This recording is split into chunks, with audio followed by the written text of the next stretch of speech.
What's crack-a-lackin'? Welcome in to My Mind is a Weapon Fantasy Football Show. Welcome into episode 40, everybody. I am your host, SleezBall. This episode is going to be my tight end rankings for week 2, my top 30. Before we dive into it, guys, make sure you smash that like, turn that bell on so you know, hit that subscription so you know when I'm live. I'll be live before every single game, 2 hours before, going over start sits with the entire Discord community. Tons of experts in there as well to go along with me. We help with rankings, rosters, everything like that. And now in this video, I will also show my tight ends that have fallen out of my rankings from last week. Of course, the injury to David Njoku and Ferguson right now looks like Ferguson may play. Prayers up to Njoku. That was rough. He was off to a great start. And let's get it popping.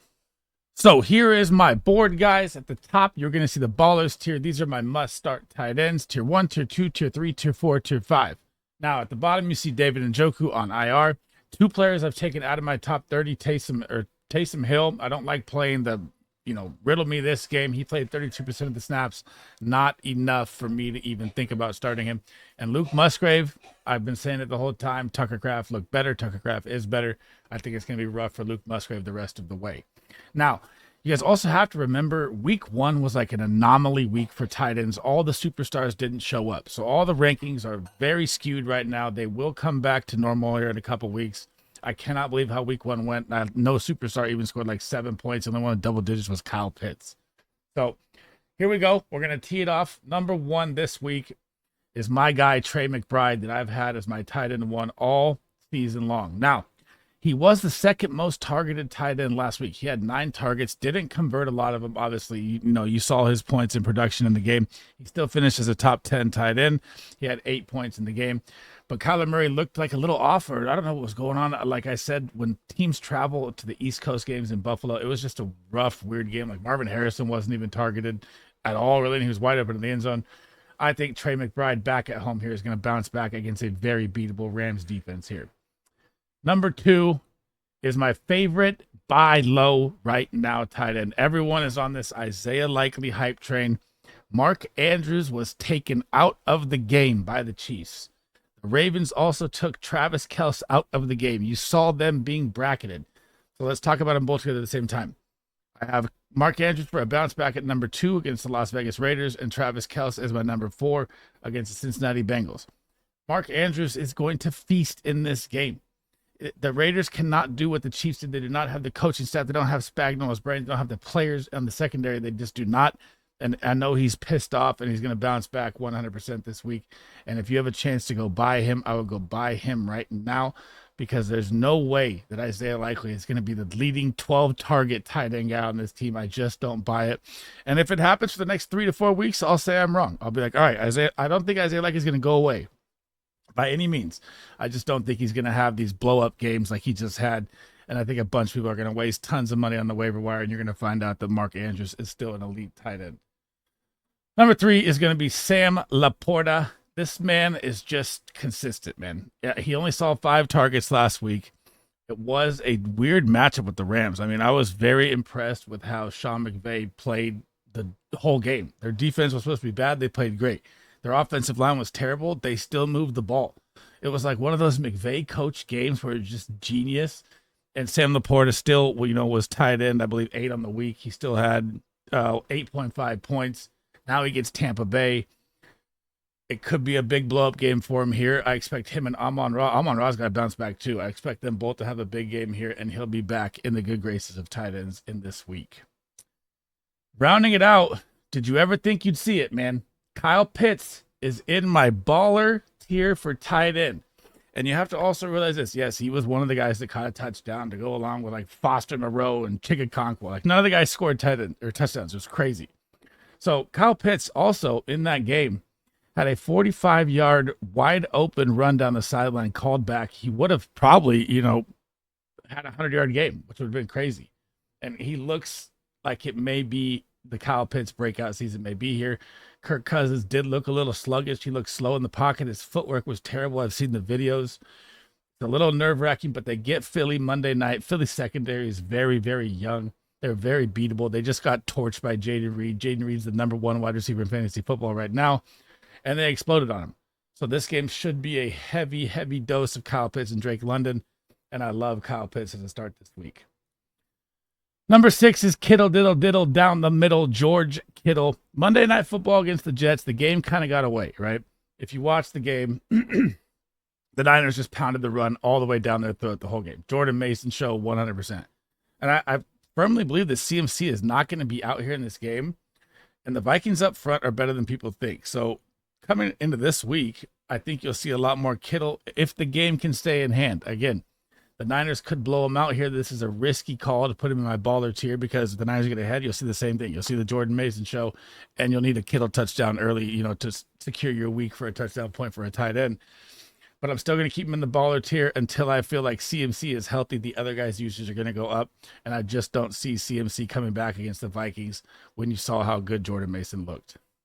Heading down to tier 2 here, guys. This one I cannot explain. I mean, I had Dalton Kincaid as my tight end 2. I thought he was going to absolutely feast last week against the Arizona Cardinals, league worst defense, very bad versus the tight end, and it was ghost town. It's not panic time yet. Do not go start selling Dalton Kincaid. The volume is still going to be here. If anything, this is a buy low like Mark Andrews play right here. It will come around. He is going to be their guy. I'm firmly believe it. It was just one of those, I don't know how to explain it. I watched the game all the way through, and I didn't see any production from him. So it's very, very scary, but it is 1 week. If it happens again next week, I'm going to really start to get nervous. But at Thursday night versus Miami did just lock up, Ingram. That was Jalen Ramsey on him. I don't know how it's going to play out here either. But I think the volume is king. He's got to get involved here. He's got to see at least 6, 7, 8 targets in this game. They have to after the week 1. I think they're just going to force feed him this game. So I like him as my tier 1, number 7. Number 8 is Brock Bowers. Very encouraging. I mean, a lot of his points did come in garbage time, guys. So you have to remember that. You have to remember that he had like 2 points in the first half. The Raiders fell down by 12, and he started to eat at the end. He got like 2, 3 catches in the fourth quarter when the game was already out of hand. Now, you get the Baltimore Ravens here. This could be another game where it's out of hand. And if you have a rookie, that's one of the best things about garbage time points is they're going to be out there playing either way. And, young guys included. So if the Ravens get ahead in this game, you're going to see a ton of volume, even for Brock Bowers here as well. This is why I have him as my number 8 tight end this week. Number 9, man, Evan Ingram. I missed big time on this one. I thought, Miami's usually bad versus the tight end. They usually have 2 dominant corners that are going to guard Christian Kirk and BTJ. They put Ramsey straight up on Ingram, and he just straight up pounded him. I mean, the game was very ugly for Evan Ingram. I think he bounces back this week. I'm not going to, you get Cleveland. It's another tough matchup, but Ferguson was kind of eating before he got hurt. He had like 3 for 30 or 3 for something like that. It was early in the game. We don't know how his stats would have turned out, so I can't really judge the tight end position off that because it was kind of quick into the game. But again, Cleveland looks so terrible on offense. The chances of volume have to be here, and the Jags defense looked a lot better than I thought versus Miami. And they're going to get opportunities here. Number 10, sticking with Jake Ferguson here, this comes down to his health. So the updates right now are that it was, he took that nasty hit to the knee, and we all thought, season could be over, possible 2 to 4 weeks. We got that update. And then we got the update of he may play in week 2. So this one is up in the air to me. You go against the Saints. The Saints are a good defense. But the volume that the Cowboys have in the passing game, if Jake Ferguson is out there, he's startable every week. I would have him at number 6 in my baller tier right now if he was healthy over Kittle 100%, but I just can't judge it yet. Number 11, the most targeted tight end in week 1 was Isaiah Likely with 12 targets, 100-plus yards, almost had 2 touchdowns. I mean, this was unbelievable performance from him. If you watch my last video, tight end week 1, I pumped him up like you should be picking him up if he's on your wire. I talked about how he'll be involved in the game. Did I think that he would be the tight end 1 and ball out? No fucking way. And he did, but I'm telling you, this is like a tempered expectation here. It's a week 1 overreaction that's going to happen. I'm not saying he's not going to go away. Like I said, he will be involved, but he's not going to have these games like this. Mark Andrews is still an elite top tier tight end. I just don't buy the value as going, spending all your fab, all that. I'm fine with 30, 35%. My tight end 12 on the week because I got the hiccups. One of my favorite ads is right here. Colby Parkinson. Why? Well, he saw 5 targets. He also, guess what happened? He had Puka Nacua go down. So you saw literally Cooper Kupp get 21 targets. Cooper Kupp is going to absolutely feast the rest of the way. No question about it. But Colby Parkinson was tight end 7 on the week. But like I said, tight end 7, no one played good. So you got guys at the top like Chiga Okonkwo and Jawan Johnson are in the top 5 tight ends. Like, come on, let's be real. It will come back to earth here eventually. But Parkinson still put up 8.7 points. He gets to Arizona. This is one of my favorite stream plays. Like, say you have, you lost David Njoku, Jake Ferguson's down. This is a great stream play right here, 100% in Colby Parkinson. And we're going down to tier 2 here. Dallas Goedert. I thought it would be a bigger Dallas Goedert game on Friday night versus the Packers. He did see, 5 targets. He's tied for the fourth most targets in the tight end position. Not a great night, though. I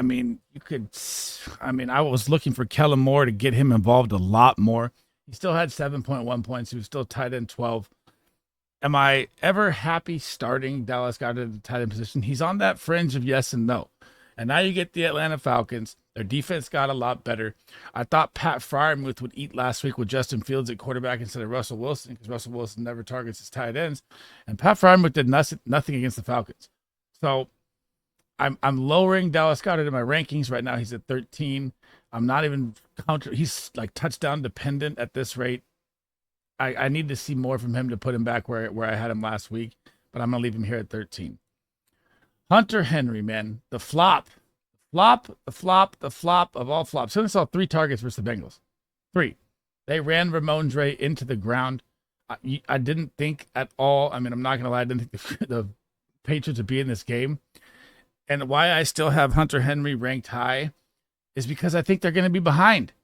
And when you're behind, you got to pass. They had a game script that fed Ramondre like crazy. I had Ramondre on a sit-em. I was way off on that. I was way off on this game completely. So was half the goddamn world. I think like 500,000 people went out in the survivor pool in week 1. So, I mean, I firmly believe in this game versus Seattle. Seattle's defense, Mike McDonald, that he brings in is way better. You saw that with what they did to Denver. It's going to be the same thing for the Patriots here. And they're going to have to pass now. And you're going to have to see what these receivers are like. You saw Jalen Polk wasn't even used. You saw only KJ Osborne, which was crazy. There's going to be way more passing in this game. Hunter Henry will be the focal point. I'm still sticking with this for now. I just need to see them in a game script from behind, and I think this is going to be one where they're behind. Number 15 is Pat Freiermuth, and like I said, man, this was like brutal. I thought he was going to feast. I thought Fields was going to feed him. Pat Freiermuth was almost damn near non-existent in this game. I mean, he literally did nothing. I think he had like 2 something points. It was very, very bad. Now you're going to get Denver on the road. Now, where's Denver's strong point? Pat Surtain. Pat Surtain just locked up DK Metcalf. So if you think about it, when you're looking at the Pittsburgh Steelers, they have George Pickens, who's going to get Surtain, and Pat Freiermuth. This should be a game where Pat Freiermuth sees volume and targets. And the tight end position was so hard last week. It's just an anomaly. Like, ranking these top 30 is so hard. I struggled the whole way because it was such a weird week 1.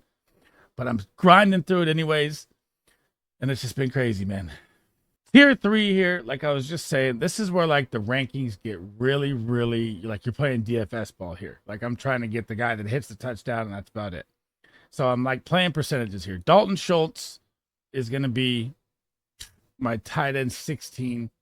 He did 4 points. He's also in a target share nightmare with the entire Texans offense. Joe Mixon looked like a full down workload horse out there. And you're going to need Dalton Schultz to score a touchdown to ever be startable. Like he's going to see 3 targets a game maybe. You're not going to have those Dalton Schultz blow up game with all the weapons in Houston. It's just not going to happen. Heading to my next tight end, I thought Cade Otton and the new Liam Cohen system would look better instead of being in, Dave Canales' let's not use a tight end Tampa system. That didn't work out very well. So kind of struggle in there with Cade Otton. I'm going to leave him at number 17, hoping, that in their game here against Detroit, he can get some volume here because, they're playing from behind. They were ahead the whole game against the Commanders, so they, kind of a different look. You even saw Bucky Irving and Rashad White kind of take the game over, once Mike Evans and all them gave him the lead. It's just, I need to see it. I need to see it first. Like, these are all tough from here. Tyler Conklin is going to be my 18th. The Niners just destroyed him. I mean, they fell out of game script as well. The Niners controlled the clock the whole time. The Niners ran double the plays. You never got to see the Jets offense.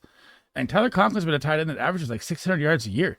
He's always kind of a serviceable tight end too if you need one off the bench or like a dart throw. But, I mean, I need to see that they get Tennessee. The Jets will get more opportunities in this game. I firmly believe that I would rank like Tyler Conklin ahead of Dalton Schultz and K. Dotton if the offense starts moving here because they don't have a lot of weapons. I don't think Alan Lazard is going for 2 touchdowns again. Number 19 is Zach Ertz, and I'm blown away that Ben Sinnott was not part of the game plan at all. Like, zero. I don't know what teams are doing or what coaches got going through their head to be like a 36-year-old tight end as our guy when we're not going to be a playoff team. It's time to get Ben Sinnott out on the field. I'm blown away by this. I thought they would use him in the slot. Some of the updates were that Ben Sinnott might even play some wide receiver. There was nothing. It was very, very ugly, and Jaden Daniels struggled. Number 20, Mike Gesicki. Now, this one was interesting. Mike Gesicki had a disgusting catch called back for a touchdown, reaching to the back of the end zone, guy draping on him, and there was holding on the play. So he could have had a bigger night than there was. He was actually more involved, a lot more than I thought. He was targeted 4 times, which if you're looking at the terrible tight end week that happened, that would tie for number 5. That's how bad the tight end week was. And if Mike Gesicki would have got that touchdown, he would have been a top 5 tight end, which is bananas. Tier 4 here, guys. And from here on out, I'm going to just kind of ramble through these real quick because these are just very, very tough rankings. You're not going to start these guys really unless you're very, very deep in your league. So Jonnu Smith, I thought would be more involved if I looked at, Durham Smythe from last year. Wasn't involved at all. He ran 97% of the routes. Durham Smythe did nothing. I fear Jonnu Smith is in for the same treatment here. Noah Fant looked enticing at the beginning, and then he kind of faded away, which is a typical Noah Fant. Jawan Johnson caught a touchdown. I still don't have any faith in Jawan Johnson, but he caught a touchdown, and guess what? Jawan Johnson was tight end 5 on the week. Do I feel comfortable starting in Dallas D? No, I did not. Tucker Kraft, which was interesting because I've been saying all year Tucker Kraft last year even looked better than Musgrave, and Tucker Kraft was targeted more than Musgrave. He was 3-1. He looked a lot better. He looked better in the open field, even off the injury. Not a strong start either way. Cole Kmet's usage was terrible. Gerald Everett was getting the same thing. I don't feel comfortable at all with Cole Kmet starting him at all. Surprise right here, though. Chig Okonkwo, there was a sighting, folks. The guy that was on the wire all last year in every single league comes out in week 1 and drops a TD in against one of the top defenses of the Chicago Bears.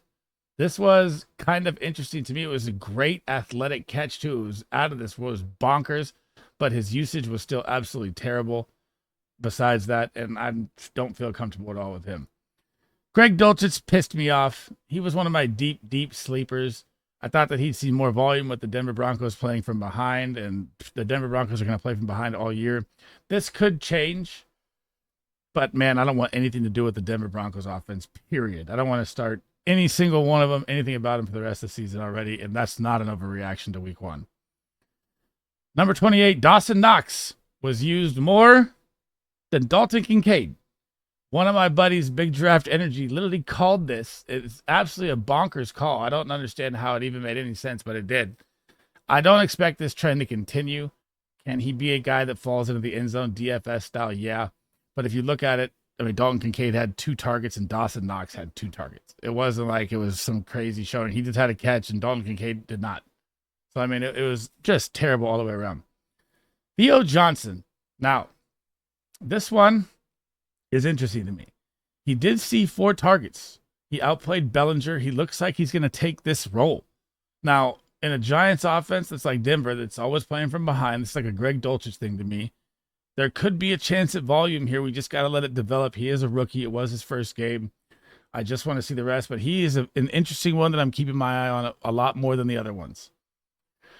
And number 30, you got Dave Canales again, man. Jatavion Sanders, I was super high on this guy coming out of Texas. And I was like, okay, he's going to get drafted here to the Panthers. Dave Canales is here. The offense is going to look better. And guess what? The offense looked just atrocious, guys. Like I don't even know if it was watchable. So he played 73% of the snaps with one target, which I look at Cade Otton, who last year Dave Canales was the offensive coordinator of the Tampa Bay Buccaneers. Cade Otton ran the most snaps in the NFL at 97% and had no usage. So I'm almost like to the point of just dropping Jatavion Sanders out, but I like him so much I'm going to keep him at number 30. For those of you listening on Apple or Spotify, I will rattle it off again. My week 2 tight end rankings right here, starting from number 1, Trey McBride, Mark Andrews, Sam Laporta, Travis Kelce, Kyle Pitts, George Kittle. That is my baller tier. Tier 1, Dalton Kincaid. I'm hoping for the bounce back. Brock Bowers, Evan Ingram with a bounce back. Jake Ferguson, Isaiah Likely, and Colby Parkinson, one of my favorite streamers. Tier 2, Dallas Goedert, Hunter Henry, Pat Fryermuth. Tier 3, Dalton Schultz, Cade Otton, Tyler Conklin, Zach Ertz, Mike Gesicki. Tier 4, Jonnu Smith, Noah Fant, Juwan Johnson, Tucker Kraft, Cole Kmet. Tier 5, the Chickaconquo sighting, great catch. Greg Dulcich, Dawson Knox, Theo Johnson, I'm interested in, and Jatavion Sanders at 30. That is it for episode 40, guys. Thanks for rocking with me today. Make sure you smash that like. Make sure you smash that subscribe. Turn that bell on. If you have any comments, fantasy football at all, anything, drop them in the comments. Rosters, trades, waiver wires. I will try to answer them all before tonight. The waiver is tonight, guys. Make sure you do not spend crazy fab on Isaiah Likely. I am promising you this. I'm not saying he's not going to not be involved. I'm just saying don't blow it all in week 1 because running back value is worth more. Now, my next video will be defense and kickers. Tomorrow, I will start my stardom sit-ems. I'm going to try to get you guys all the content before kickoff Thursday so you can see everything. That is my goal for the season. And I can't thank you guys enough for all the support across all the platforms. It's been a wild journey. And I will catch you guys in the next video, man. SleezBall out.